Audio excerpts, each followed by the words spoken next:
वृंद की जय। व प्रेमानंदे। ओम नमो भगवते वासुदेवाय। ओम नमो भगवते वासुदेवाय। ओम नमो भगवते वासुदेवाय। ओम नमो भगवते वासुदेवाय। ओम नमो भगवते वासुदेवाय। ओम नमो भगवते वासुदेवाय। ओम अज्ञानतिमिरन्धस्य ज्ञानाञ्जनशलाकया चक्षुरुन्मीलितं येन तस्मै श्रीगुरवे नमः। श्रीचैतन्यमनोभीष्टं स्थापितं येन भूतले स्वयं रूप कदा मह्यं ददाति पदान्तिकम्। वन्देऽहं श्रीगुरो श्रीयुतपदकमलं श्रीगुरुन् वैष्णवांश्च श्रीरूपं साग्रजातं सहगणा रघुनाथान्वितं तं सजीवं स्वाद्वैतं सावधूतं परिजनसहितं कृष्णचैतन्यदेवं श्रीराधाकृष्णपादान् सहगणललिता श्रीविशाखान्वितांश्च। नमो विष्णुपदाय कृष्णपृष्ठाय भूतले श्रीमते भक्तिवेदान्त स्वामिनिते नामिने। नमस्ते सरस्वती देवे गौरवाणी प्रचारिणे निर्विशेष शून्यवादी पाश्चात्यदेशतारिणे। वाञ्छाकल्पतरुभ्यश्च कृपा सिन्धुभ्येव च पतितानां पावनेभ्यो वैष्णवेभ्यो नमो नमः। हे कृष्ण करुणा सिन्धो दीनबन्धो जगत्पते गोपेश गोपिकाकान्त राधाकान्त नमस्तुते। तप्त कांचन गौरंगी राधे वृंदावनेश्वरी वृषभानुसुते देवी प्रणमामि हरिप्रिये। जय श्री कृष्ण चैतन्य प्रभु नित्यानंद श्री अद्वैत गदाधर श्रीवासादि गौर भक्तवृंद। हरे कृष्णा कृष्णा कृष्णा हरे हरे हरे राम राम राम हरे हरे। हरे कृष्ण। तो आज हमारे बीच में हमारे परम पूज्य गुणाकेश प्रभु जी भी यहाँ पर उपस्थित है और सभी भक्तों को आज हमारी तृतीय सत्र है, तीसरा दिन है और एक्चुअली शिक्षाष्टकम का क्लास आज हमारा शुरुआत हो रहा है। 2 दिन तक हमारा इंट्रोडक्शन में चला गया।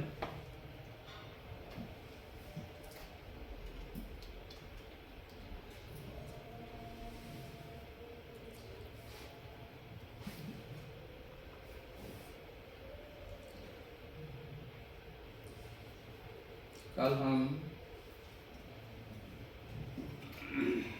पहला श्लोक पर चर्चा प्रारंभ किए थे। शिक्षाष्टकम के पहला श्लोक जिसमें भगवान के दिव्य नाम कीर्तन के विषय में 7 प्रकार के लाभ,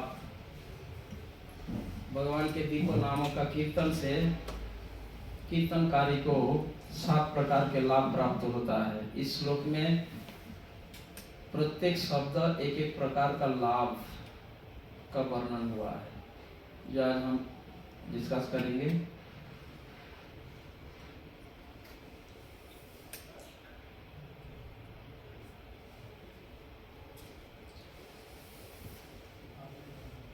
पहला शब्द शिक्षाष्टकम के एक बार हम श्लोक सभी एक साथ आवृत्ति करेंगे। पहला श्लोक उसके बाद चर्चा प्रारंभ करेंगे।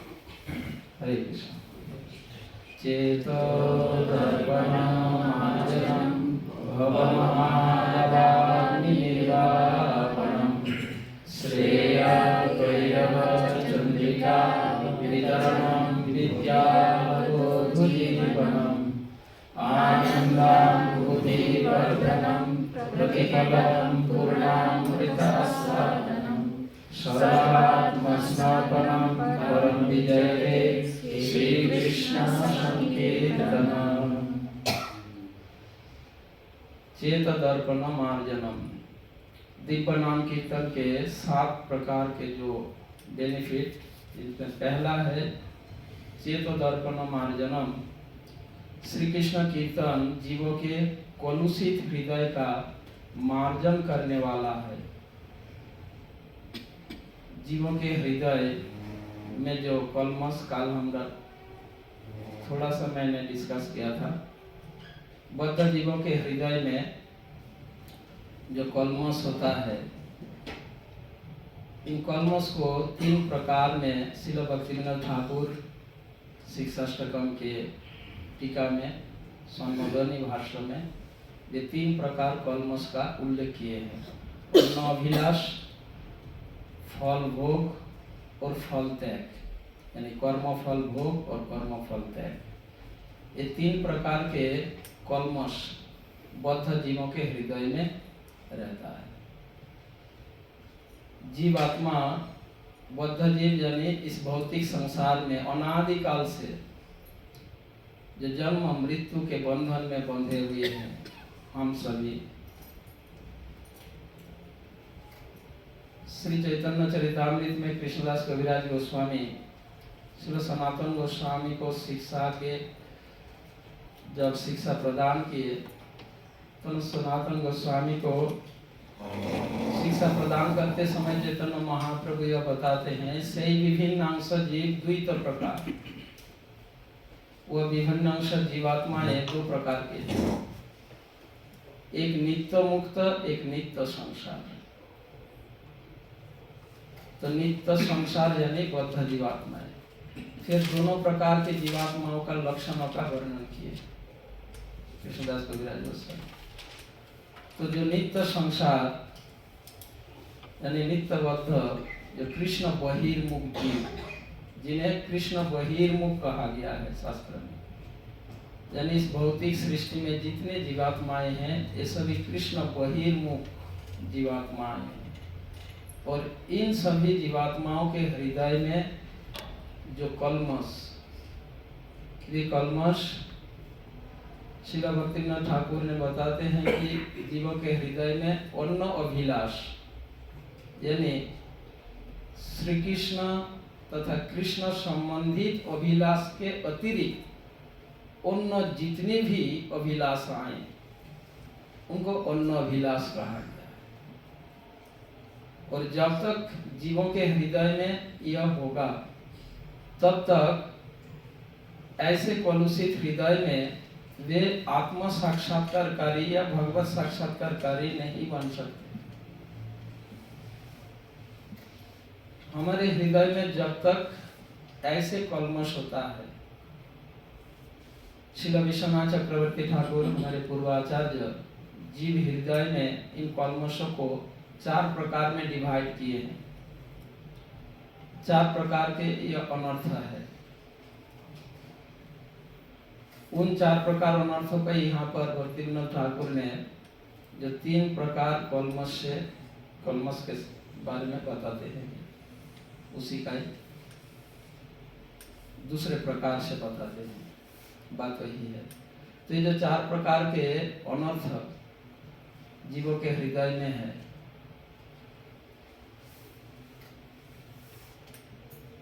स्वरूभ्रम, असत तृष्णा, हृदय दुर्बलता और अपराध प्रवृत्ति, ये 4 प्रकार के अनर्थ, इनको जब हम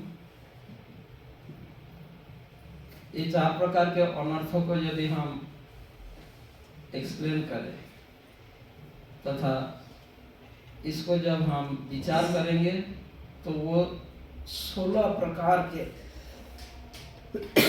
अनर्थ में यह पाया जाता है। यानी प्रत्येक प्रकार 4 प्रकार, एक एक प्रकार 4-4 प्रकार में विभाजित है।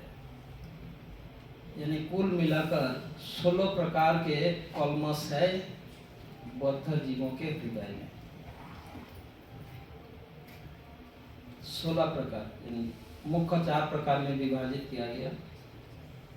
स्वरूप भ्रम, दूसरा असत तृष्णा, तीसरा है हृदय दुर्बलता और चौथा है अपराध प्रवृत्ति, अपराध करने की टेंडेंसी, प्रवृत्ति। तो जो पहला है स्वरूप भ्रम, ये स्वरूप भ्रम अनर्थ 4 प्रकार में विभाजित है। 4 प्रकार के स्वरूप भ्रम है। स्वरूप भ्रम शब्द का अर्थ स्वरूप यानी अपने ये जो स्वरूप के विषय में, आइडेंटिटी के विषय में भ्रमित होना, कंफ्यूज होना, मोहित होना, इसको कहते हैं स्वरूप भ्रम। अब ये स्वरूप भ्रम अनर्थ 4 प्रकार के हैं। अपना स्वरूप भ्रम, भगवत स्वरूप भ्रम, साध्य वस्तु के स्वरूप भ्रम और साधन वस्तु के स्वरूप भ्रम। 4 प्रकार के स्वरूप भ्रम। बद्ध जीव ये 4 प्रकार में भ्रमित है। 4 विषयों में ये कंफ्यूज है। ये 4 विषय क्या क्या है? अपने स्वरूप के विषय में भ्रमित है, इसको कहा गया अपना स्वरूप भ्रम। जीवात्मा अपने, हम सभी संसार में जब तक हम श्रील प्रभुपाद के संपर्क में नहीं आए तब तक हम भी भ्रमित थे। इस संसार में प्रत्येक बद्ध जीव में अपने स्वरूप के विषय में ये कंफ्यूज है सभी व्यक्ति। इसे कहा गया अपना स्वरूप भ्रम। हर कोई समझता है ना, मैं अफ्रीकान हूँ, मैं इंडियन हूँ, मैं ये हूँ, मैं नाइरोबियन हूँ, मैं अलग अलग है ना, मैं ब्राह्मण हूँ, मैं वो हूँ, मैं इंजीनियर हूँ, मैं प्रोफेसर हूँ। अरे एक्चुअली हूँ मैं कौन हूँ, इस विषय में हम भ्रमित है। इसे कहा गया अपना स्वरूप भ्रम। एक प्रकार के अनर्थ है। जब तक यह अनर्थ दूर नहीं होता तब तक हम आत्म साक्षात्कार को प्राप्त नहीं कर सकते। हमारी यह अनर्थ दूर हो गया या नहीं, काल मैंने थोड़ा डिस्कस किया था। हमारा यह अनर्थ हमारे अंदर है या दूर हो गया? हाँ? मैं यह शरीर नहीं हूँ, यह ज्ञान हमें प्राप्त हो गया है ना। अनर्थ यानी अज्ञानता तो दूर हो गया, पर अनर्थ अभी भी है, अनर्थ के रूप में है। अज्ञानता मिट गया, पर वो ज्ञान हमें प्राप्त हो गई, पर यह ज्ञान अब तक हम रियलाइज नहीं करते। हरे कृष्ण। जय उमापति प्रभु की जय। आज सभी वरिष्ठ वैष्णव यहाँ पर उपस्थित हैं, तो मैं सभी से आशीर्वाद चाहता हूँ। दूसरे प्रकार के अनर्थ जो है भगवत स्वरूप भ्रम। स्वरूप भ्रम संबंधित दूसरा स्वरूप भ्रम होता है भगवान के स्वरूप के विषय में भ्रमित होना। इस संसार में जो भी कृष्ण भावनामृत से अब तक जो संबंधित नहीं हुए, जो नहीं जुड़े, यह भ्रम, यह अनर्थ उनमें है। भगवान कौन है? एक भ्रम है मैं कौन हूँ, दूसरा भगवान कौन है। कोई के संसार में कोई कहता है शिव भगवान है, वो भगवान है, दुर्गा भगवान है, सभी भगवान है, वो भगवान है, मैं भगवान हूँ, हम सभी भगवान हैं। भगवान के विषय में भ्रम, भ्रमित होना, इसे कहा गया भगवत स्वरूप भ्रम। तीसरा साध्य वस्तु के स्वरूप भ्रम। साध्य शब्द का अर्थ जीवन के लक्ष्य। हमारे जीवन का लक्ष्य क्या है, इस विषय में हम कंफ्यूज है। है ना, भ्रमित है। हमारे जीवन का लक्ष्य क्या है, इस विषय में कल मैंने बताया था और सीए का उदाहरण आया था, याद है। हमारा लक्ष्य क्या है, इस विषय में हम भ्रमित है।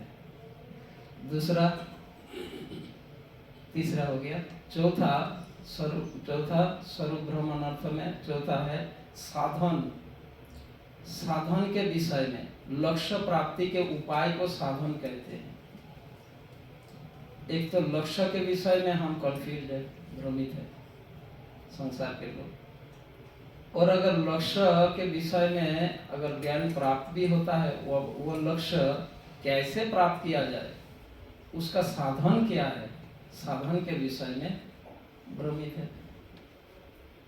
हमारे जीवन का लक्ष्य क्या है, भगवत प्रेम प्राप्त करना। और भगवत प्रेम हम कैसे प्राप्त करें, उसका साधन क्या है, उपाय क्या है, इस विषय में संसार के लोग भ्रमित है। तो ये 4 प्रकार में से एक प्रकार का मैंने थोड़ा संशोधन किया। ऐसे औसत तृष्णा 4 प्रकार के हैं, हृदय दुर्बलता 4 प्रकार के हैं, और अपराध प्रवृत्ति 4 प्रकार के हैं। तो कुल मिलाकर 16 प्रकार के अनर्थ है। जब तक हमारे हृदय में ये 16 प्रकार के अनर्थ रहता है, तब तक यह दिव्य ज्ञान तथा भगवान के दिव्य नाम, गुण, रूप, उनके कार्यकलाप हमारे हृदय में प्रतिबिंबित नहीं होंगे। यहीं पर यही बताया गया। ऐसे कलुषित हृदय को साफ करने का एकमात्र उपाय है श्री कृष्ण संकीर्तन। जीव के चित्त रूपी दर्पण में जीव स्वरूप प्रतिबिंबित होने में बाधा स्वरूप इन 3 प्रकार के भौतिक आवरणों को हटाने में केवल श्री कृष्ण कीर्तन ही समर्थ है। भगवान श्री कृष्ण के दिव्य नामों का कीर्तन ही एकमात्र सक्षम है हमारे हृदय में इन कल्मशों को दूर करने के लिए। श्री कृष्ण का सम्यक रूप से कीर्तन करते करते जीव अपने चित्त रूपी दर्पण में अपना स्वरूप, क्या, कृष्णदास, जीवों का जो स्वरूप कृष्णदास, यह वो अनुभव कर पाएगा। श्रील प्रभुपाद जी उदाहरण देते थे, ऐसे जैसे किसी तालाब में, नदी में, तालाब के जल में प्रतिबिंब तब दिखाई पड़ती है जब जल शांत हो, स्थिर हो और स्वच्छ हो। जल अगर स्वच्छ और स्थिर हो तो प्रतिबिंब दिखेंगे, परंतु जल स्वच्छ और स्थिर नहीं होगा तो कोई प्रतिबिंब जल में दिखाई नहीं देगा। कभी कभी जल स्वच्छ होते हैं, साफ होते हैं, पर अस्थिर रहता है तो भी प्रतिबिंब नहीं दिखेंगे। और दूसरा, कभी स्थिरता है पर स्वच्छ नहीं है तो भी प्रतिबिंब नहीं दिखेंगे। प्रतिबिंब होने के लिए ये 2 विशेषताएं आवश्यक है, स्वच्छ होना जरूरी है और स्थिर होना।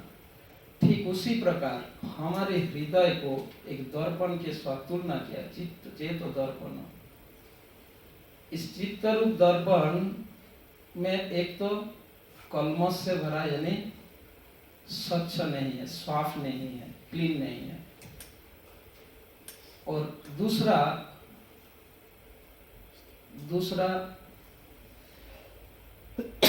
प्रतिबिंबित न होने के पीछे दूसरा कारण बाधा यह है, हमारा हृदय उद्विग्न है, अस्थिर है। एक तो स्वच्छ नहीं, साफ नहीं है और स्थिर भी नहीं है। इसीलिए उसी हृदय में जहां परमात्मा भगवान और जीवात्मा विराजमान है, पर हम इसे रियलाइज नहीं कर पा रहे, क्योंकि हृदय रूप जो दर्पण, ये दर्पण न स्वच्छ है न स्थिर है। ये माध्यम इसी के कारण। तो इसीलिए इसे स्वच्छ करने के लिए एक ही उपाय बताता है यहाँ पर चेतोदर्पण मार्जनम, वह है भगवान के दीपो नामों का कि जब तक हम भगवान के दीपो नाम कीर्तन के द्वारा ही इस हृदय को स्वच्छ नहीं करते, तो नाम कीर्तन से स्वच्छ भी होंगे और स्थिर भी होंगे। स्थिरता, अभी हमारा हृदय अनेक प्रकार के उद्वेग, भय, तनाव आदि विविध प्रकार से हमारा हृदय अस्थिर है, जिस कारण हम इस अस्थिर और कलुषित हृदय में भगवान के दीपो नामों का अनुभव, जो नाम स्वयं भगवान है और एक अमृतमय है, न इनका स्वाद हमें अनुभव हो रहा है और न ही हमें यह रियलाइज, यह अनुभव हो रहा है कि ये स्वयं भगवान है। तो इसके पीछे ये मुख्य कारण जो दोष है। तो हरिनाम कीर्तन जब से पहला फल जो लाभ होता है वह है क्या? चित्तरूप दर्पण क्लीन होगा और स्थिर होगा। नेक्स्ट, भव महादावाग्नि निर्वापनम। यह भौतिक संसार सापेक्षिक रूप से मधुर होने पर भी यह अत्यंत घने जंगल की दावाग्नि सदृश है। जिस प्रकार दावाग्नि द्वारा जंगल में स्थित वृक्ष जलकर राख हो जाते हैं, जल जाते हैं, उसी प्रकार कृष्ण विमुख जीव संसार रूपी जंगल की दावाग्नि द्वारा सर्वदा तापित हो रहा है। जिस प्रकार केवल वर्षा ही दावाग्नि को शांत कर सकती है, उसी प्रकार केवल श्री कृष्ण कीर्तन ही इस संसार दावाग्नि को शांत कर सकता है। तो जीवों के हृदय संसार रूपी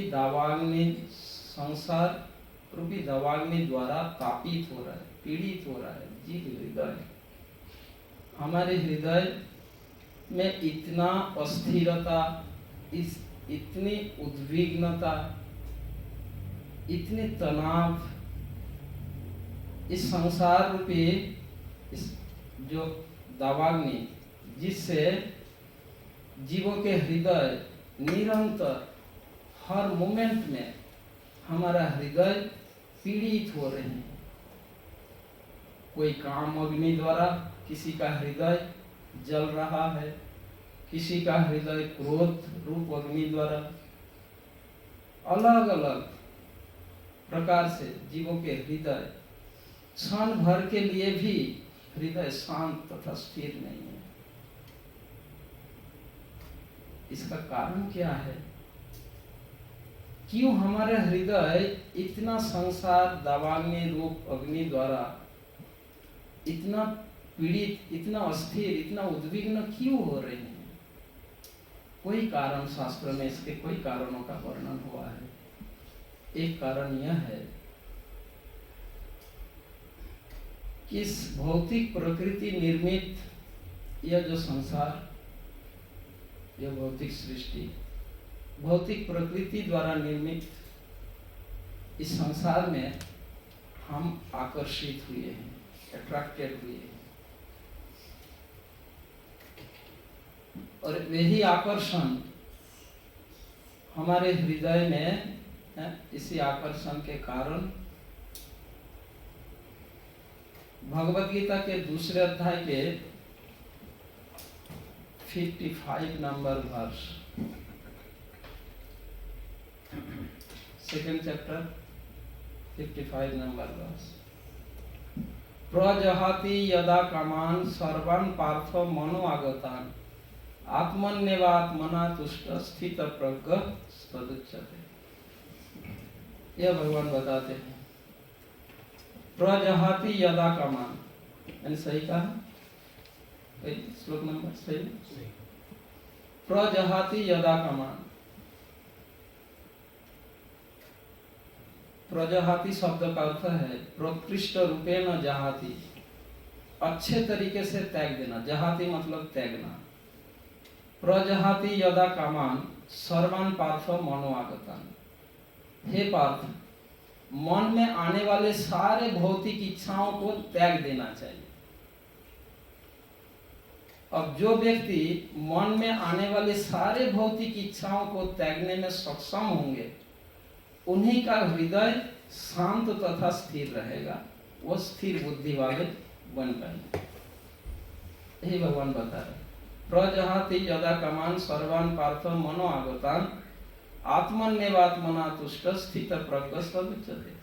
स्थिर बुद्धि वाला, स्थिर हृदय वाला व्यक्ति वह है कौन? जो व्यक्ति मन में आने वाले सारे भौतिक इच्छाओं को त्याग देता है। हमारे मन में हर मोमेंट में, हर सेकेंड में एक के बाद एक इच्छाएं उत्पन्न हो रहा है। एक इच्छाएं जाते तो दूसरा आता है।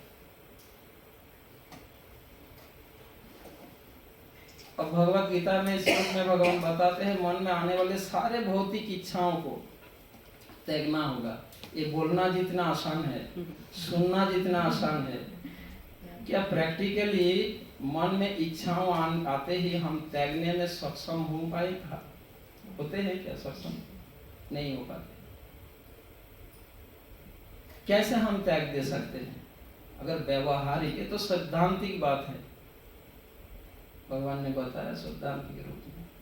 पर व्यवहारिकता में अगर इस शिक्षा को, इस ज्ञान को अगर हम प्रैक्टिस करना चाहें, इसके लिए उपाय भी भगवान बताते हैं। निरंतर हमारे मन में एक के बाद इच्छा उत्पन्न हो रहा है, तो भौतिक इच्छाओं को त्यागना है। कल मैंने बताया था इंद्रिय से इंद्रिय शर्त श्लोक में कि व्यक्ति को चाहिए कि इस नियम के आधार पर वो डिसीजन ना ले, है ना? प्रियता प्रियता के आधार पर डिसीजन नहीं लेना है, कल बताया था। ठीक उसी प्रकार आज की श्लोक में भगवान जो बता रहे, मन में आने वाली भौतिक इच्छाओं को त्यागना। पहले तो हमें विचार करना है ये भौतिक है या आध्यात्मिक है। ठीक है, अगर भौतिक है, आध्यात्मिक या भौतिक कैसे हम पहचाने? देखिए, जीवों के हृदय में ये जो निरंतर डिजायर, इच्छाएं उत्पन्न होती है, ये दो प्रकार के हैं। कुछ इच्छाएं जिसे कहते हैं इष्ट वांछा, इष्ट इच्छा, इष्ट वांछा, और दूसरे प्रकार इच्छाएं होते हैं अनिष्ट वांछा, अनिष्ट इच्छाएं। इष्ट वांछा, अनिष्ट वांछा। इष्ट वांछा जिन इच्छाओं को पूरी होने से, जो डिजायर्स, जो इच्छा पूरा होने से आत्मा का कल्याण होता है, ऐसे इच्छाओं को इष्ट वांछा कहते हैं। और जिन इच्छाओं को पूरी करने से आत्मा का कल्याण अकल्याण होता है, उसको अनिष्ट वांछा कहते हैं। तो पहले व्यक्ति को अपने बुद्धि द्वारा यह विचार करना कि मेरा यह डिजायर इष्ट या अनिष्ट, ये आत्म कल्याणकारी है या आत्म कल्याण के विरोधी है, पहला विचार करना। यदि आत्म कल्याणकारी न हो तो यानी भौतिक इच्छा। और भौतिक इच्छा के लिए भगवान यहाँ पर बता दिया प्रजहाति यदा कामान, उसको उसी क्षण त्याग देना है। पर नॉर्मली इस संसार में व्यक्ति क्या करते हैं, जैसे इच्छाएं होती है उन इच्छाओं को पूरी करने में लग जाते हैं। यह विचार नहीं करते कि यह इच्छा पूरी करने से मेरा कल्याण होगा या नहीं। इच्छा होते ही इच्छाओं को पूरा करने में हम जुट जाते हैं। तो कैसे त्याग दे, इस संबंध में शास्त्र ये बताते हैं, एक बुद्धिमान व्यक्ति को चाहिए कि वो इस पर विचार करे। देखिए, भौतिक इच्छाएं पूर्ति होने से, पूरा करने से सुख और दुख दोनों ही प्राप्त होगा। जो भी मैटेरियल डिजायर है, उस डिजायर को अगर कोई पूरा करेंगे तो उससे उनको सुख तथा दुख, सुख यानी भौतिक सुख, टेम्पोररी सुख और दुख, ये दोनों ही प्राप्त होगा। ये भौतिक इच्छाओं पूर्ति का यह विशेषता है।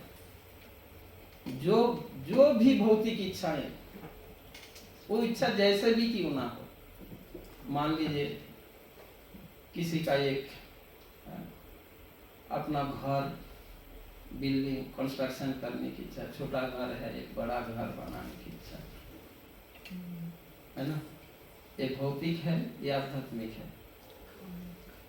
हाँ, भौतिक, पर आध्यात्मिक भी हो सकता है कृष्ण भावना भावित व्यक्ति के लिए।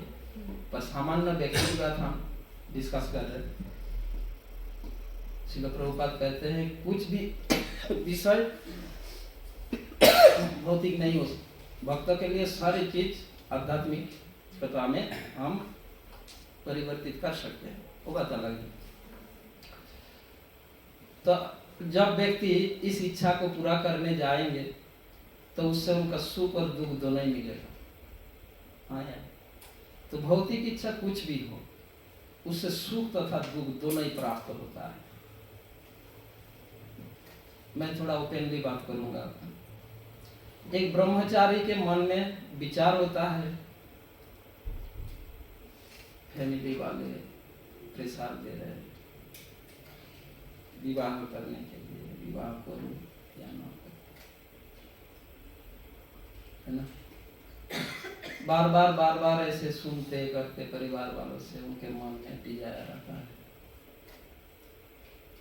चाहे ब्रह्मचर्य जो कोई भी व्यक्ति हो, एक सामान्य व्यक्ति की हम मान लेते हैं। मान लीजिए अगर वो किसी, चाहे ब्रह्मचारी का उदाहरण दिया, अगर ऐसा विचार आया, अब एक ब्रह्मचारी के लिए क्या विचार करना चाहिए?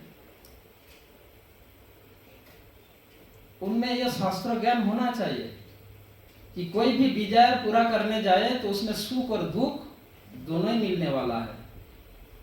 अब बुद्धिमत्ता यह है, व्यक्ति अगर भौतिक इच्छा को त्यागना चाहते हैं, रियलिटी में सच में अगर भौतिक इच्छा कोई त्याग देना चाहते हैं, तो उसके लिए दूसरा पन्ना को क्लोज रखना है, देखना ही नहीं। दो पन्ने हैं, सुख का पन्ना, दुख का पन्ना।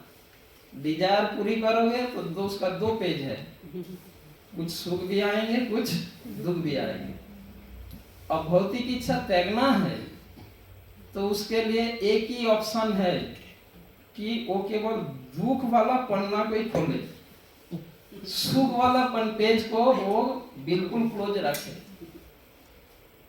तभी वो त्यागने में सक्षम होंगे। पर नॉर्मली व्यक्ति क्या करते हैं, डिजायर से क्या क्या सुख मिलने वाला है उसी पन्ना को दिखते हैं, क्या क्या दुख मिलने वाला है उस पन्ने को वो दिखते ही नहीं।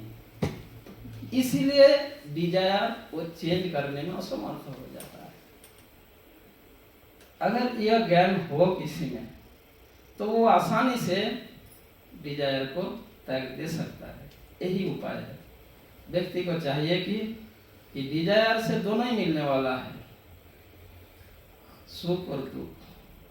हमें क्या क्या दुख मिलने वाला है उस पन्ना को ही खोले, सुख वाला पन्ना को बंद रखे, तो उसको दिखेंगे तो ऑटोमेटिकली विचार करेगा नहीं चाहिए। तो ऐसा ही जो मैं उदाहरण दिया ब्रह्मचारी, अगर ब्रह्मचारी ऐसा दिखे तो विवाह मंडप तक नहीं पहुंच पाएगा। वह क्या क्या दुख आने वाला है ये अगर देखेंगे ना, तो ब्रह्मचारी के लिए पॉसिबल नहीं है कि वो वहां तक पहुंचे। और अगर ब्रह्मचारी उस पन्ना को ना देखकर इस पन्ने को देखे तब तो बहुत जल्दी पहुंच जाएगा। जस्ट एग्जाम्पल, बहुत ही उदाहरण। तो ऐसे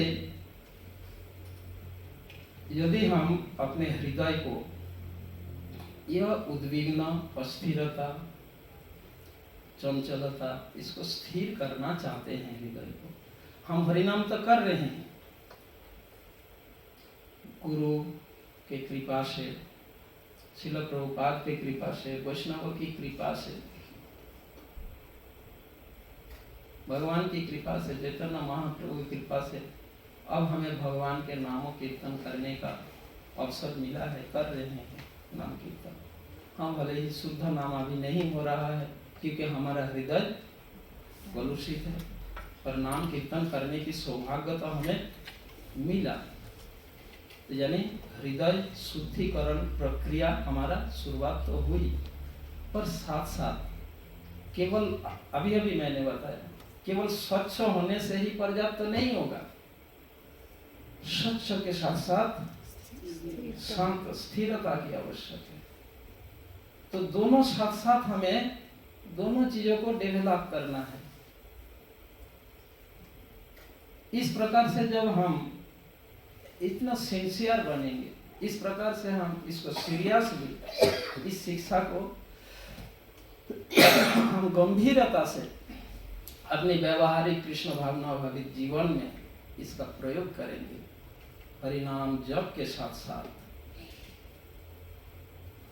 आने वाली सारी भौतिक इच्छाओं को त्यागने का अभ्यास करेंगे। मैं ये नहीं कह रहा हूँ कि काल से हम सक्सेस हो जाएंगे, जो भी इच्छा आएंगे त्याग दे देंगे, नहीं ऐसा बस करोड़ों करोड़ों जन्मों तक हम ऐसे बिताते आ रहे हैं, टाइम तो लगेगा, पर अभी से अगर हम इसको प्रैक्टिस करना शुरू करें, कोई बार फेल होंगे,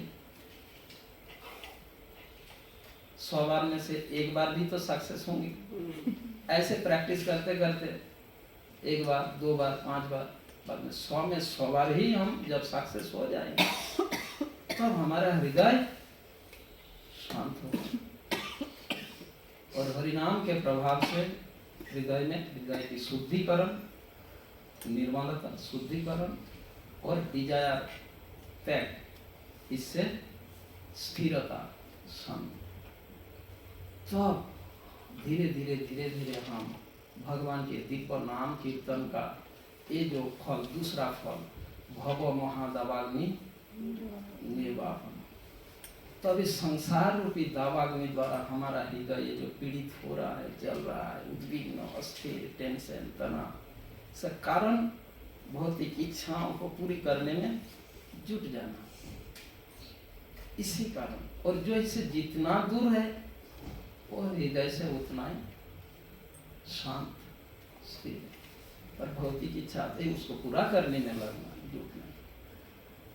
कोई बार हम आंतरिक रूप से, तो कोई बार अंतर और बाहर दोनों तरफ से इस डिजायर पूरी करने में लग जाते। कोई बार भक्त बाहर से दिखता नहीं, भौतिक इच्छाओं को पूरी कर नहीं कर रहा, बाहर से अच्छा दिख रहा है, पर आंतरिक रूप से और उन इच्छाओं को पूरा करने में पूरे मन, बुद्धि, सब कुछ उसमें नियोजित रखते हैं। तो बात तो वही है, इंटरनली वो डिस्टर्ब, वही पीड़ित रहता है। ते भव महादावाग्नि निर्वापनम, तो ये तो हरिनाम जप से होगा, पर साथ साथ ये भी जरूरी है हृदय को स्थिर करने के लिए। नेक्स्ट, श्रेय कैरव चंद्रिका वितरणम, तीसरा लाभ, श्री कृष्ण का सम्यक कीर्तन परम मंगल शोभा वितरित करता है। श्रेय शब्द का अर्थ कल्याणकारी, कैरव कमल पुष्प, चंद्रिका चंद्रमा।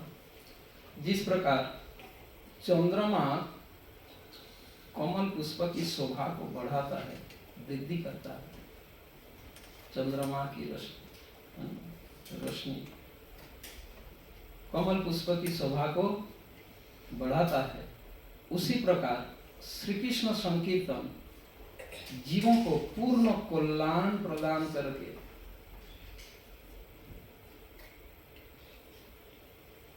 उसकी सुंदरता का वृद्धि करता है। ये सुंदरता यानी जीव को जब भगवान श्री कृष्ण का दिव्य नामों का कीर्तन करते हैं जीवात्मा, तो उनके हृदय प्रस्फुटित कमल की जैसे, विकसित कमल पुष्प की जैसे, खिले हुए कमल पुष्प की जैसे जीवात्मा इतना प्रसन्न, इतना हृदय रूप कमल ऐसे विकसित होने लगता है। और हृदय से इतनी प्रसन्न प्रफुल्लित रहता है। इसी को कहा गया श्रेय कैरव चंद्रिका वितरण। भगवान के दिव्य नाम कीर्तन जीवात्माओं को क्या वितरण करते हैं? कैरव चंद्रिका। जिस प्रकार चंद्रमा कमल पुष्प की सुंदरता को, सौरभ, सुगंध और सुंदरता को विकसित करता है, वैसे ही श्री कृष्ण के दिव्य नामों का कीर्तन, कृष्ण कीर्तन, संकीर्तन जीवों के हृदय को प्रफुल्लित, प्रसन्न और प्रफुल्लित करते हैं। संसार में लोग प्रसन्नता का ड्रामा करते हैं, दिखावा करते हैं। हम हृदय से हम कितना दुखी है वो हम प्रदर्शित नहीं करते, करना नहीं चाहते। यह बौद्ध जीवों का 16 प्रकार अनर्थ में से एक अनर्थ के कारण हृदय दुर्बलता। हम सभी के हृदय में यह अनर्थ है। हम अपना कमजोरी, अपना कमी, अपनी त्रुटियां हम लोगों के समक्ष प्रदर्शित नहीं करना चाहते, है ना। हम कितना खुश है लोगों को दिखाते हैं, और वो जो हम दिखाते, दिखावटी प्रसन्नता, आनंद, सुख इस संसार में वो असली नहीं है। बहुत उदाहरण है, फिल्म स्टार लोग आगे ऐसे दिखने लगा कि ये लोग, इनका जीवन कितना खुशहाल जीवन है, ऐसा देखकर बाहर से देखने में ऐसा लगता है कितना खुशहाल जीवन इनका, पर उनके जीवन में इतना पीड़ा, इतना दुख, इतना ट्रेजेडी जो बाहर के लोग समझ ही नहीं सकते। एक्चुअली जो हृदय की प्रसन्नता और भगवान के दिव्य नाम कीर्तन से ही संभव है।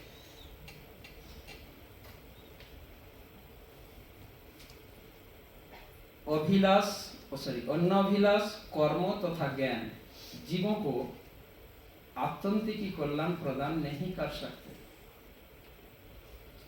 यानी जब तक हमारे हृदय में ये अनभिलाष रहेगा, अनभिलाष यानी कृष्ण तथा कृष्ण संबंधित अभिलाष के अतिरिक्त जो कुछ अभिलाषा है,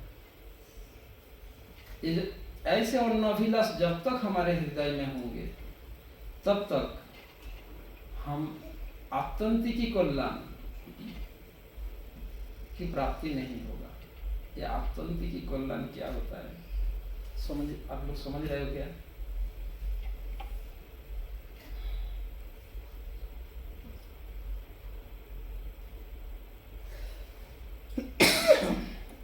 जैसे हमारे हृदय में अनर्थ है,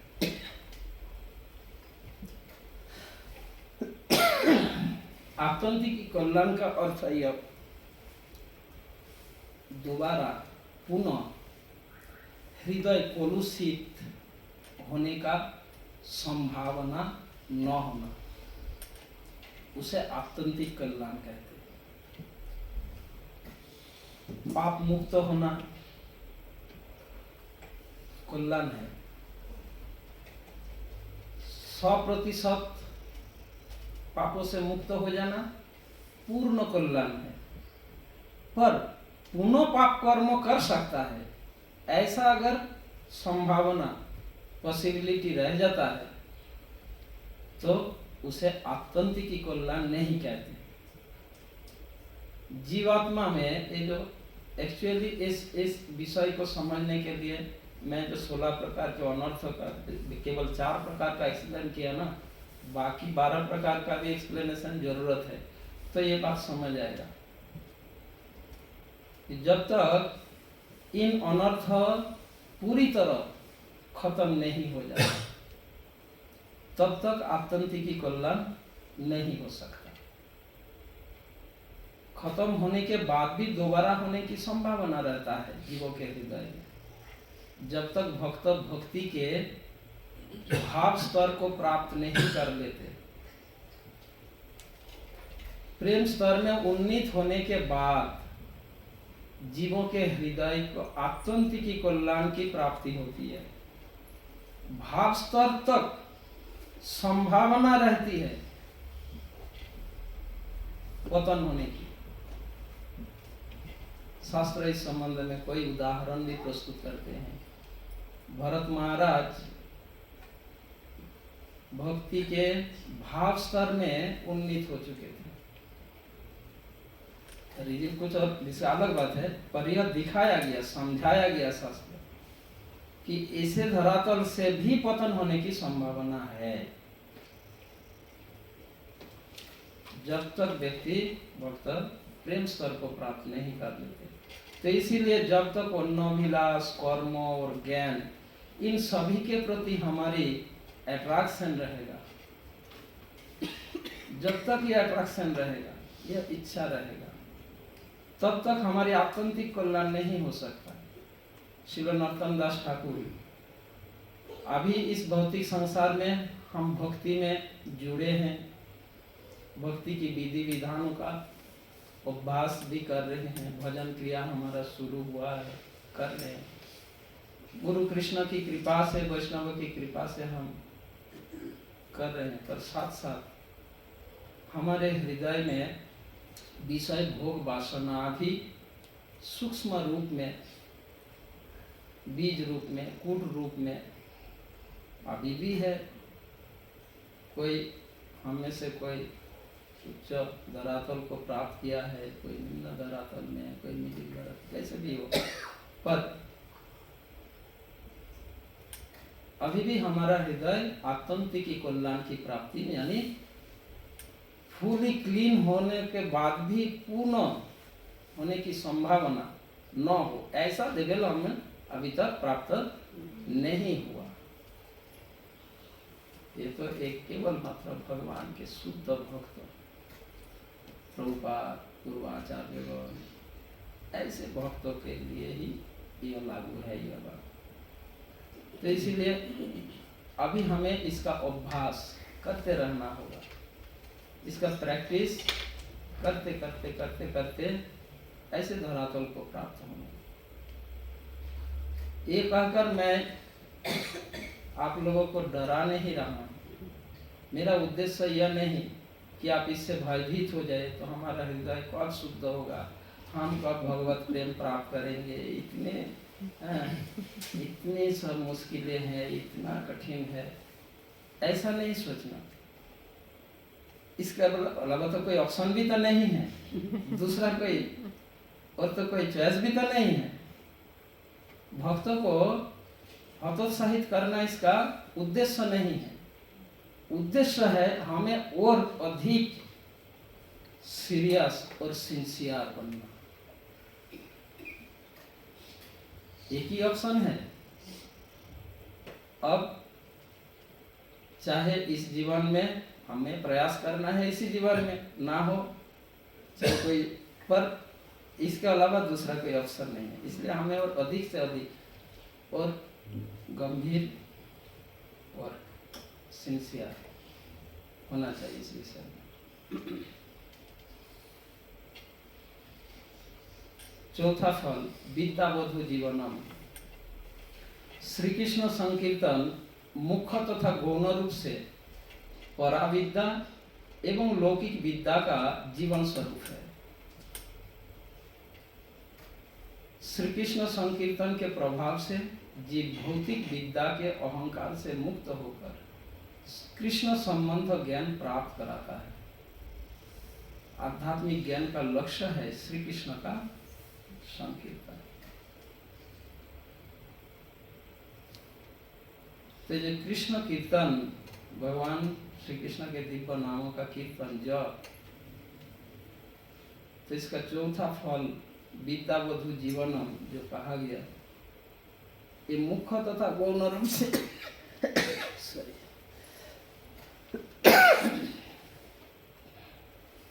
पराविद्या एवं लौकिक विद्या का जीवन स्वरूप, यानी पराविद्या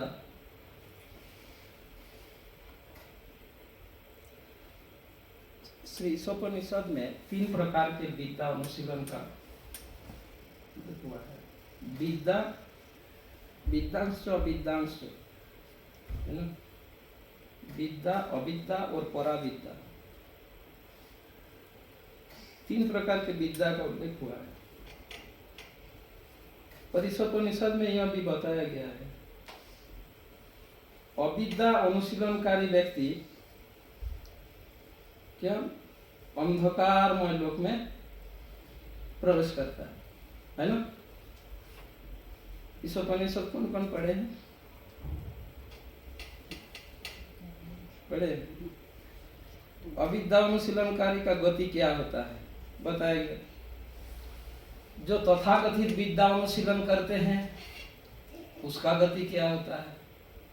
श्रील प्रभुपाद कंक्लूजन दिए हैं इस उपनिषद के 6 और 7 दोनों मंत्र, विद्या और अविद्या अनुशीलन का व्याख्या किया गया 6 और 7वें मंत्र में। तो जिसमें प्रभुपाद कंक्लूजन देते हैं पारपट में, व्यक्ति को चाहिए कि विद्या और अविद्या के जानकर समझकर पराविद्या का अनुशीलन करना चाहिए। यह कंक्लूजन है। व्यक्ति को चाहिए कि वो विद्या को भी जाने समझे, अविद्या क्या है उसे भी जाने समझे, दोनों को समझकर प्रैक्टिस किसका करना चाहिए, पराविद्या। कोई भक्त ऐसा प्रश्न पूछते हैं, बार बार भक्ति के बारे में सुनते सुनते इस्कॉन भक्त कंफ्यूज हो जाता है, बच्चों को स्कूल में एडमिट कराए ये नहीं, बच्चों ये तो अविद्या है ना, अविद्या अनुशीलन कराना चाहिए नहीं कराना चाहिए। प्रभुपाद इतना सरल आंसर दिया उसमें, क्या करना है, दोनों को जानना है पर जीवन में प्रैक्टिस किसका करना है, पराविद्या भक्ति योग। पर जानो दोनों को, विद्या को भी जानो अविद्या को भी जानो समझो। अदरवाइज किसी विषय में अगर अज्ञान रहेंगे कभी भी उस विषय में अट्रैक्शन होने का संभावना रहेगा और तब डिस्टर्ब होंगे। जो दोनों को जानो समझो, दोनों का परिणाम क्या है, फिर करना क्या है, पराविद्या का प्रैक्टिस करना है। तो इसलिए प्रभुपाद क्लियर उत्तर दे दिया कि ऐसा नहीं कि इस्कॉन भक्तों को अपने बच्चों को स्कूल में एडमिशन नहीं करना, ऐसा डिसीजन लेना गलत है। उनको भी और शिक्षा दिलाना चाहिए, वो जाने जागतिक अविद्या का क्या परिणाम क्या है, वो विषय पे उनको जानना जरूरी है। पर ऐसा नहीं कि उसको लेकर पूरा जीवन भर उसी का प्रैक्टिस करते रहे, यह प्रभुपाद अलाउ नहीं किया। वो जाने समझे पर जीवन में प्रैक्टिस किसका करे, पराविद्या का प्रैक्टिस करे। तो यहाँ पे जो श्री कृष्ण कीर्तन वे मुख्य तथा गौण रूप से पराविद्या एवं लौकिक विद्या का जीवन स्वरूप है। तो लौकिक विद्या जो अविद्या कहा जाता है, जो श्री कृष्ण संकीर्तन, इसमें संबंध में चैतन्य महाप्रभु राय रामानंद के जो वार्तालाप,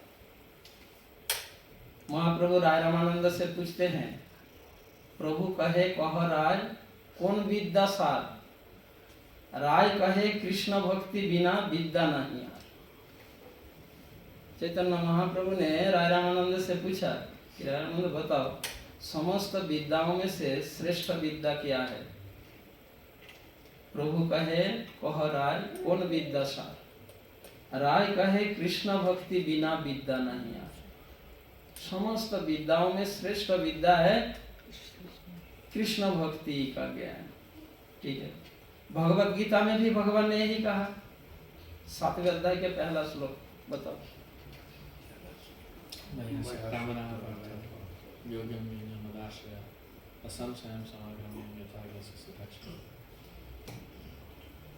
जिसे जानकर तुम समस्त संशय से मुक्त हो जाओ। और 9वें अध्याय में भी भगवान ने यही कहा कि समस्त, अभी मैं तुम्हें जो ज्ञान प्रदान करूंगा समस्त विद्याओं में श्रेष्ठ, राज विद्या राजगुज्जम पवित्रमिदम उत्तम। तो कृष्ण भक्ति का ज्ञान, कृष्ण भक्ति का विज्ञान, तो ज्ञान ये श्रेष्ठ विद्या है। अब कृष्ण भक्ति विज्ञान क्या कहते हैं कलियुग के मनुष्य? कंक्लूजन यानी क्या होते हैं? जैसे उसका जो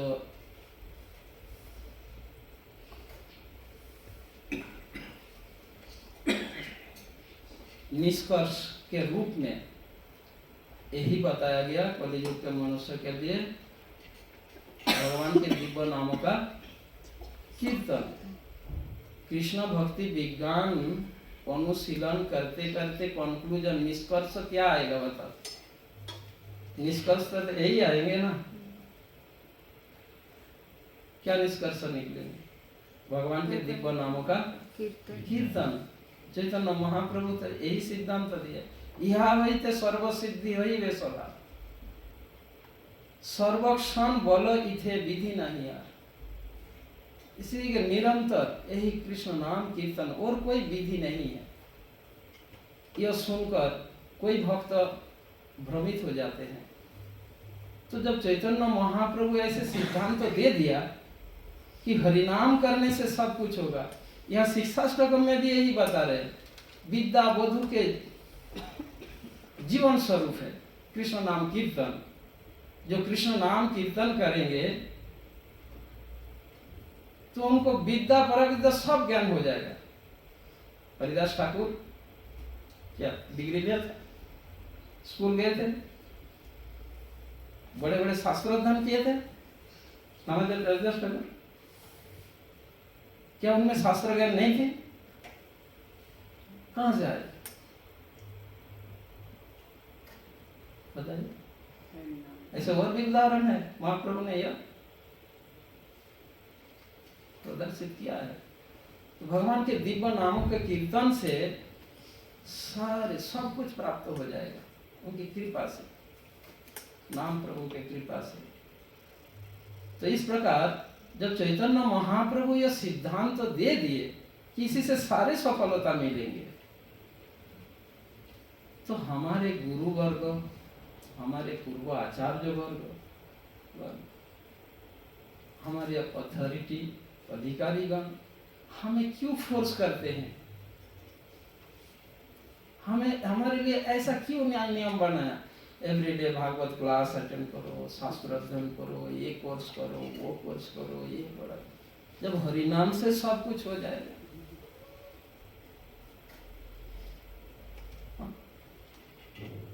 इतना कष्ट उठाने के लिए क्यों हमें मजबूर कर रहे हैं?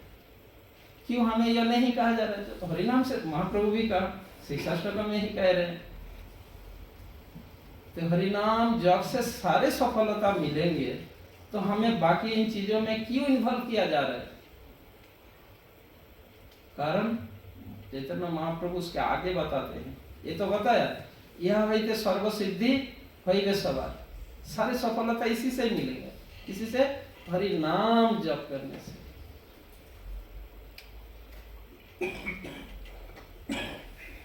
हमारे पास दोनों वरिष्ठ प्रभु जी यहाँ पर बैठे हैं, एवरीडे कितने नाम चैंटिंग करते हैं। प्रभु, महावती प्रभु, मैंने सुना है उनके बारे में, नहीं बताना नहीं चाहता, बताता एवरीडे मिनिमम 64 राउंड्स ये लोग करते हैं। हम तो 16 में करने लगता है। क्या आज कितना हमें हो जाते हैं? कि आध्यात्मिक शक्ति पोटेंसी यहीं से मिलती है। जब तो महाप्रभु उसके आगे भी कहा, हमें हमारी अथॉरिटी, हमारी गुरु वर्ग, आचार्य वर्ग हमें बाकी चीजों में क्यों इन्वॉल्व कर रहे हैं और केवल एक ही निर्देश क्यों नहीं दे रहे। जब महाप्रभु यह कह दिया, यह निष्कर्ष दे दिए कि हरिनाम जब से सारे सफलता मिलेगा, तो फिर ऐसा प्रभुपाद ऐसा सिस्टम क्यों बनाए। क्योंकि उसके आगे चैतन्य महाप्रभु ने कहा, सिद्धांत बोलिया चित्ते ना करो अलस। मैंने निष्कर्ष दे दिया, अब आलसी मत बनो। सिद्धांत बोलिया चित्ते ना करो अलस। मैंने सिद्धांत निष्कर्ष बता दिया, हरिनाम से सब हो जाएगा, यह जानकर अब आलसी मत बनो, ना करो अलस। इहा वैते कृष्ण लगे सुदृढ़ मानस। यह आलस्य नहीं चलेगा। कृष्ण नाम कीर्तन से सब कुछ मिलेगा, यह सुनकर जानकर बाकी और जो है विधि विधान, उन सभी को अवहेलना करना, नेग्लेक्ट करना या आलस्य लेजी होना नहीं होना चाहिए। क्योंकि ये जो कृष्ण नाम कीर्तन करने के लिए जिस प्रकार मनोनिवेश की आवश्यक है, मन की एकाग्रता की आवश्यक है, उसके लिए बाकी विधियों का पालन करना जरूरी है। यदि उन विधियों का पालन करेंगे तभी कृष्ण नाम कीर्तन में मन दृढ़ होंगे। क्योंकि हम कलुषित हृदय वाले हैं, शुद्ध हृदय वाले नहीं। हम हरिदास ठाकुर नहीं हैं, हम शुद्ध भक्त नहीं हैं।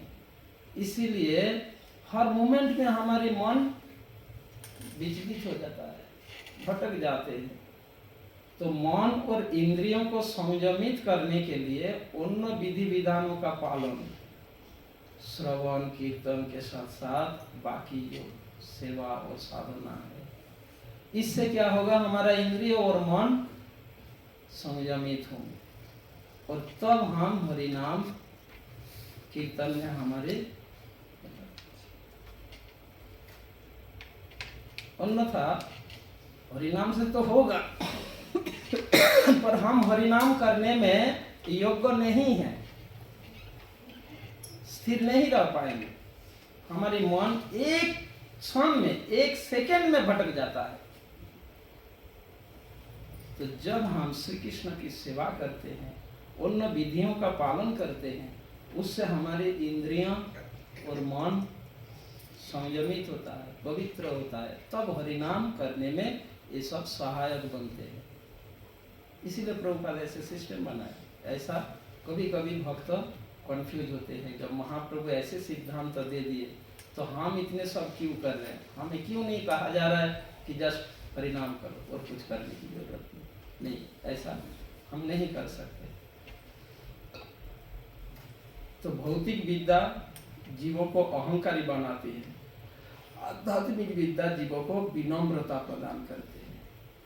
पर श्री कृष्ण कीर्तन से व्यक्ति के हृदय में जो विद्या विकसित होता है, कृष्ण का संकीर्तन, नाम संकीर्तन से जीव हृदय में जिस विद्या विकसित होता है, ये दोनों मुख्य और गौण रूप से विद्या और लौकिक विद्या, ये दोनों ही क्या होता है, कल हमने डिस्कस किया था, जीवों के इंद्रियों के क्रियाओं को नियंत्रण कर लेते हैं भगवान के दिव्य नाम।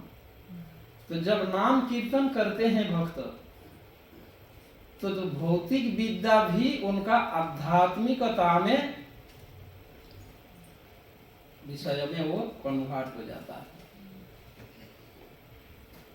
इस प्रकार से चाणक्य पंडित के क्या पर एक्चुअली व्यक्ति यदि केवल भौतिक विद्या का अनुशीलन करता है तो उसका परिणाम क्या होता है, भक्तिविनोद ठाकुर बताया, जड़ विद्या सब मायार वैभव जीव के करे गाधा।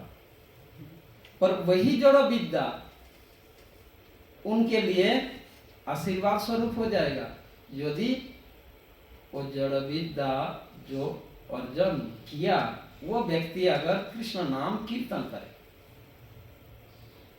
तो वही भौतिक विद्या तब आशीर्वाद स्वरूप हो जाएगा। और ऐसे बहुत उदाहरण। तो कृष्ण नाम कीर्तन विद्या वधु जीवनम, यहाँ पर जो कहा गया विद्या वधु के जीवन स्वरूप।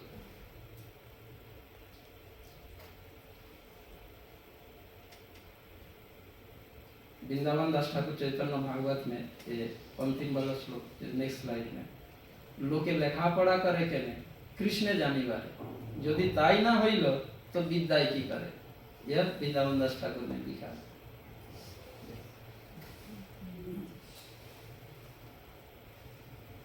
जब चैतन्य महाप्रभु प्रकट काल में अपने लीला में उन्होंने प्रदर्शित करके यह शिक्षा दी है। यहाँ पर समझाया जा रहा है लिखना पढ़ना का पर्पस क्या है, कृष्ण को जानना। यदि लिख पढ़कर यानी पढ़ाई करके वो अगर कृष्ण को नहीं जान पाया तो ऐसे विद्या का कोई महत्व नहीं है। ऐसे विद्या केवल अविद्या है, वो विद्या केवल अविद्या है। भगवत गीता में भगवान ऐसे विद्या अनुशीलनकारी को जो जड़ विद्या का अनुशीलन करता है, ऐसे विद्या अनुशीलनकारी का 4 डिग्री देते हैं। आप लोग सुने हैं क्या? जड़ विद्या अनुशीलनकारी व्यक्ति को भगवत गीता में भगवान जो जितना जड़ विद्या में जितना एक्सपर्ट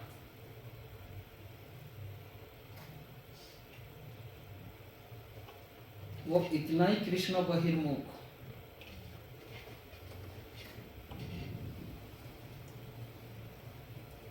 मूर्ख, मूढ़, विमूढ़ और समूढ़ भौतिक प्रकृति के 3 गुणों के नियंत्रण में रहने वाले सारे बद्ध जीव अज्ञानी, ऐसे अज्ञानियों का 4 कैटेगरी भगवत गीता एक्सप्लेन करते हैं।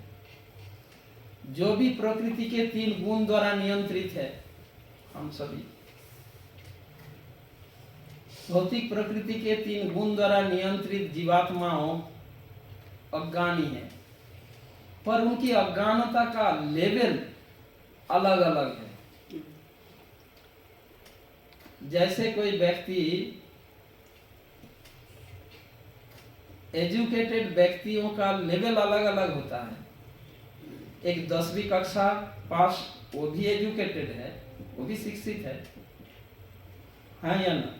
जो डिग्री मिला वो भी शिक्षित है, जो पीएचडी किया वो भी शिक्षित है, पर उनका शिक्षा का लेवल अलग अलग है, भिन्न है, पर सभी एजुकेटेड है। ठीक उसी प्रकार प्रकृति के 3 गुण द्वारा नियंत्रित बद्ध जीवों की जो अज्ञानता, यह अज्ञानता का लेवल भी अलग अलग है।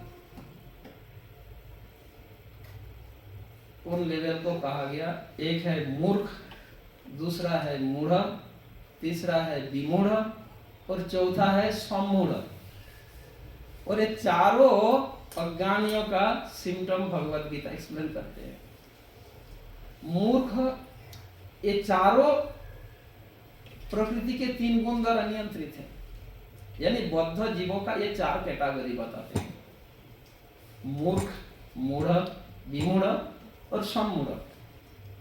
मूर्ख वह है जो सामान्य अज्ञानी, जनरल,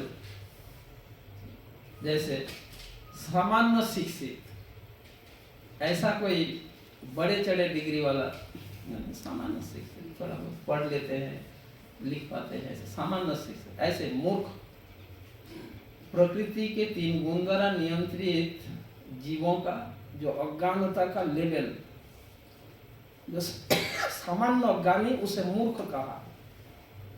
इसकी विशेषता क्या है कि अज्ञान है किस विषय में?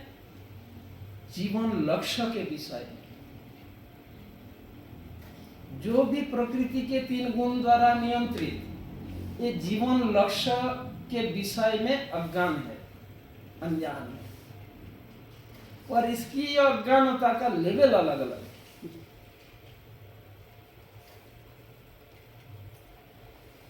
Third chapter Bhagavad Gita 29 number वर्ष, 29 नंबर श्लोक। प्रकृतेर गुण सम्मूढ़ा सज्जन्ते गुण कर्मसु तान अकृष्ण विदो मंदान कृष्ण विद न विचारय। क्या बताया? प्रकृतेर गुण सम्मूढ़ा, प्रकृति के 3 गुण जीवात्माओं को सम्मूढ़ बना दिया। प्रकृतेर गुण सम्मूढ़, तो उस श्लोक में एक्सप्लेनेशन कर रहे भगवान। जब मैं पहले इसको बताता हूँ, तो ये जो 4 प्रकार के जीवन लक्ष्य के विषय में अनजान अज्ञान व्यक्ति का 4 लेवल है। मूर्ख, वो सामान्य अज्ञानी, जीवन लक्ष्य के बारे में जानते नहीं, अज्ञानी तो है, पर उसकी विशेषता यह है, अगर उन्हें समझाया जाए, प्रयास किया जाए, या वो प्रयास करे, तो अपनी ये अज्ञानता दूर हो सकता है। चांस है मूर्ख की अज्ञानता दूर होने का संभावना है। ठीक है, पर जो मूढ़ लेवल के अज्ञानी है, इसकी अज्ञानता दूर करना संभव नहीं। कृष्ण कहते 7वें अध्याय, नमाम दुष्कृति न मूढ़ा प्रपद्यन्ते नराधमा। ये मूढ़ कभी मेरे चरण में शरणागत नहीं होगा। तो नहीं होगा तो कैसे ज्ञान मिलेगा उसको? उन्होंने कह दिया मूढ़ का विशेषता हुआ है, ये भी अज्ञानी है, मूर्ख भी अज्ञानी है, पर मूर्ख में संभावना है, मूढ़ में यह संभावना भी नहीं है। जैसे कोई 10वीं पास, वो भी शिक्षित है, और कोई BA BSc BCom डिग्री पास किया है, वो भी शिक्षित है। यानी 10वीं पास वाला सर्टिफिकेट उसके पास है, एक्स्ट्रा सर्टिफिकेट है जो डिग्री के है ना। ठीक उसी प्रकार मूर्ख जैसे अज्ञानता उतना तो है, एक्स्ट्रा अज्ञानता है, मतलब उनको कितना ही प्रयास किया जाए, समझाया जाए, आप उसे नहीं समझा सकते मूढ़ को। इससे भी हायर लेवल के अज्ञानी क्यों है? विमूढ़।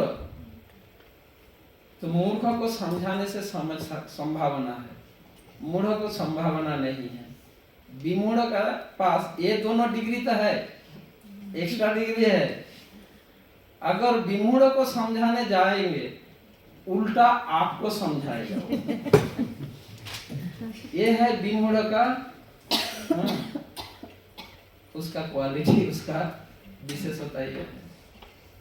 मूढ़ समझेगा नहीं, कुछ स्वीकार भी नहीं करेगा, पर विमूढ़ क्या करेगा? उल्टा आपको समझाने के प्रयास करेगा, वह है विमूढ़।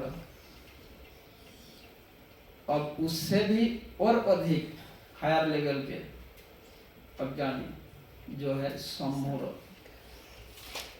प्रकृतेर गुण सम्मूढ़ा, ये सबसे हाईएस्ट लेवल है अज्ञानता की, जिसमें व्यक्ति यह समझता है अपने शरीर का ही वो अपना स्वरूप, कितना ही समझाओ। सम्मूढ़ मतलब पूरी तरह सम्मोहित होना, सम्मूढ़ सम्मोहित। आप लोग तांत्रिक के बारे में कुछ सुना है? तंत्र विद्या, जैसे कुछ तांत्रिक है संसार में जो सम्मोहनी विद्या प्रयोग करके किसी को अपने बस में ले लेते हैं, अभी भी है। सम्मोहनी एक विद्या है, तंत्र विद्या है। इस तंत्र विद्या में जो सिद्धि लाभ करते हैं जो तांत्रिक, वो अपने सम्मोहनी विद्या अगर किसी पर प्रयोग कर देता है तो वो व्यक्ति पूरी तरह उसके कंट्रोल में रहता है।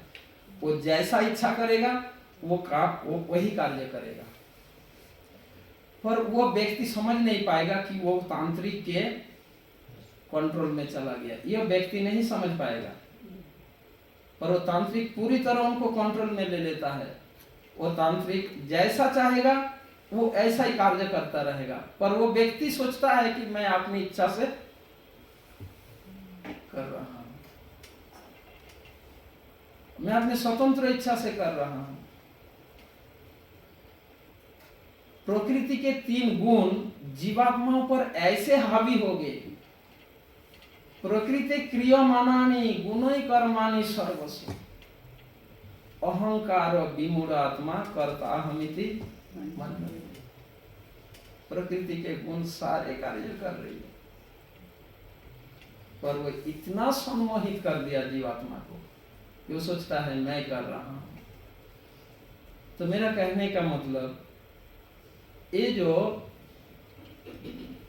हमें ज्ञान अनुशीलन, विद्या अनुशीलन का पर्पस क्या होना चाहिए?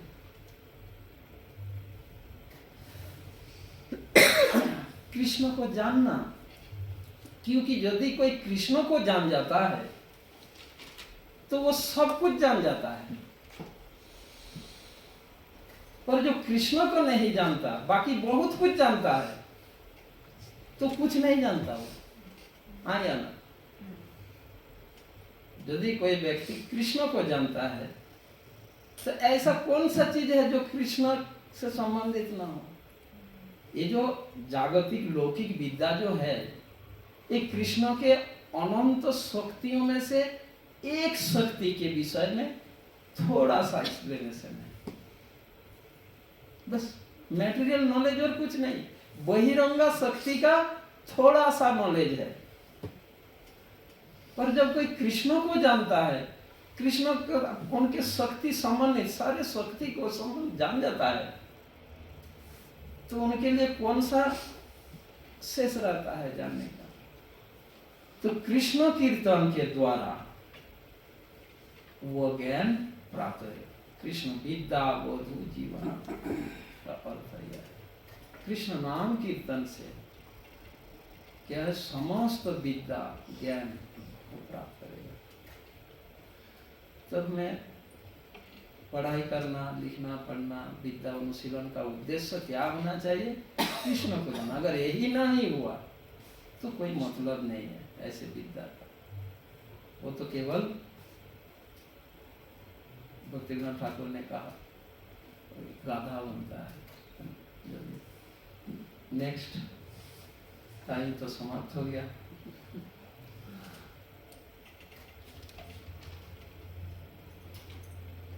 आनंदामुधि वर्धनम कल हम करेंगे और दूसरा श्लोक को देखेंगे, जितना हो सके कल का दिन है इसको पूरा करेंगे।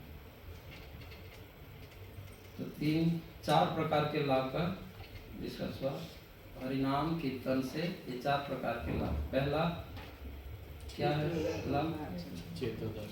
चेतोदर्पण मार्जनम, चित्तरूप दर्पण मार्जित यानी क्लीन, साफ। और हमने इस पॉइंट में एक और बात चर्चा की, क्या है कि क्लीन होना ही पर्याप्त नहीं,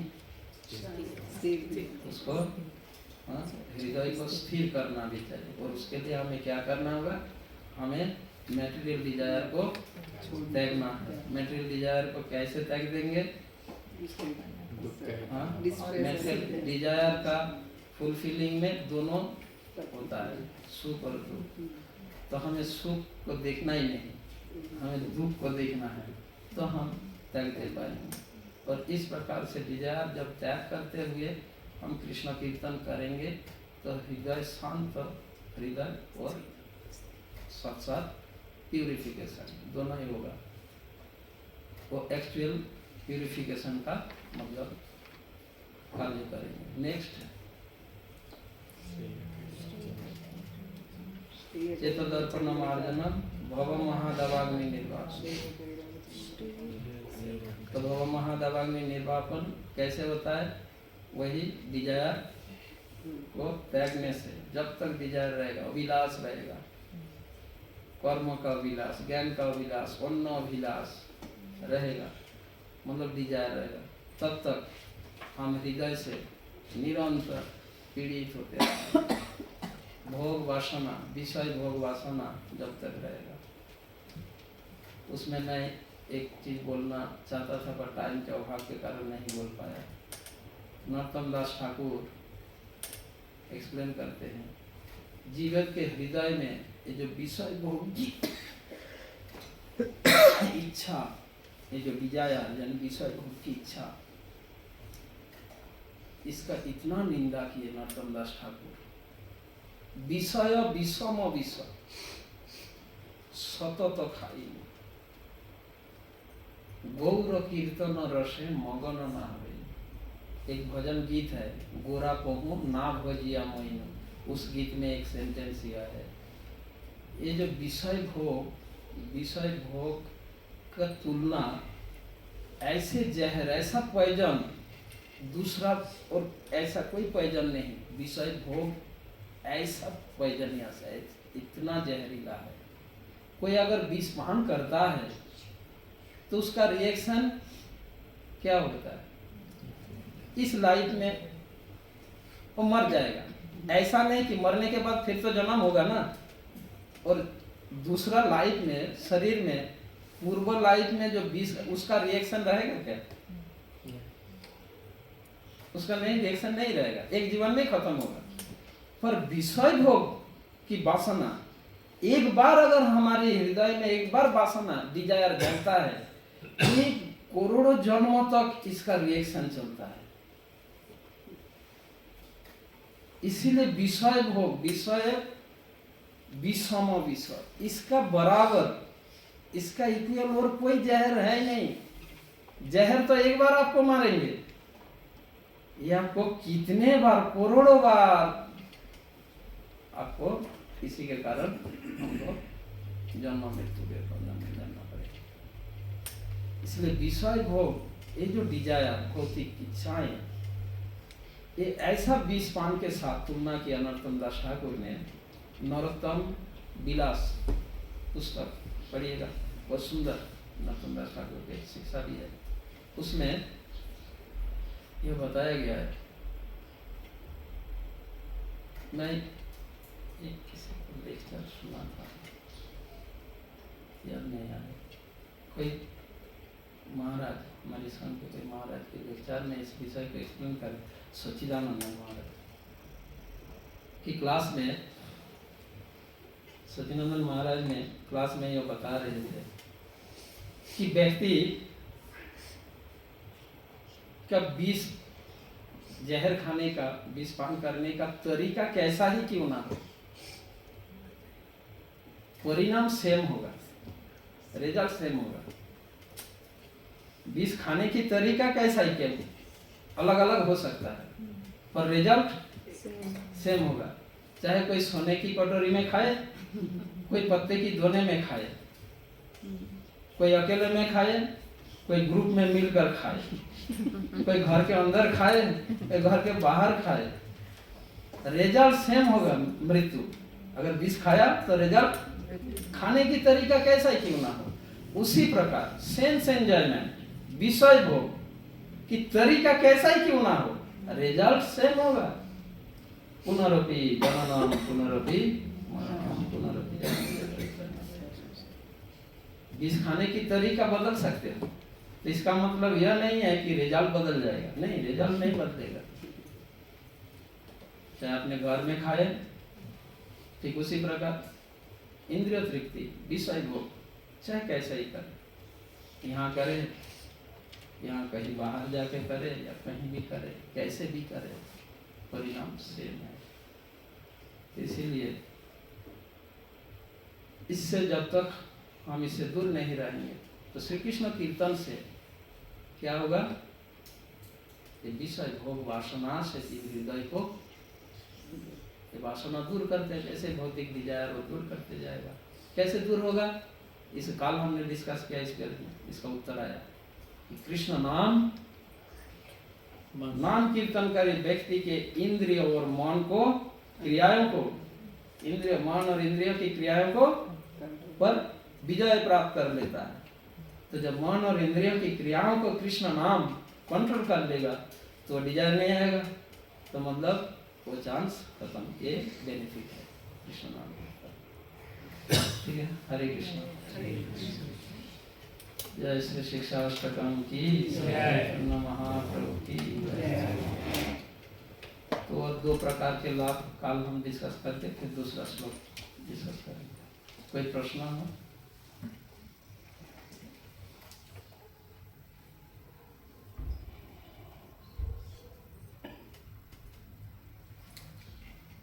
जय श्रील प्रभुपाद की जय,